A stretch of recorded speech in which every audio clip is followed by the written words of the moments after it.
But the big story in Action News is tragedy for the pilot of a small plane and a very close call for people who could have been in the way when that plane crashed. This is the way it looked from Chopper 6HD after the single-engine plane hit some power lines at Route 313 and the Route 611 bypass at Doylestown, Bucks County. Annie McCormick is live at the crash scene. What kind of shape is the pilot in, Annie?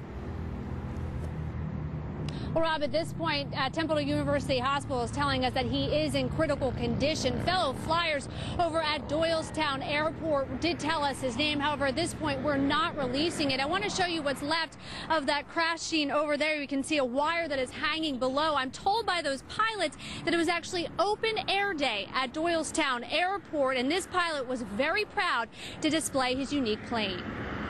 It was a ball of flames and then a bunch of black smoke.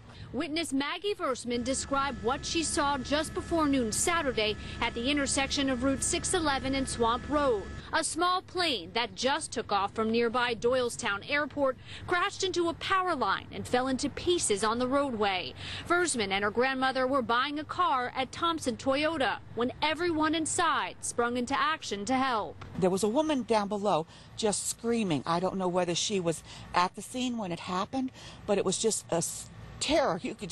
The people were just screaming because it was hopeless. There was nothing you could do until somebody came for rescue. Emergency crews and police responded quickly and shut down the roadway. Part of the plane was in the bushes. Charred parts were everywhere, and witnesses say the pilot was seriously burned. The FAA describes the plane as a Wilson Cree, a single-engine fixed-wing aircraft. At Doylestown Airport, flyers who did not want to appear on camera describe it as a homemade experimental aircraft. It took off from runway 23, and it only made it barely a mile.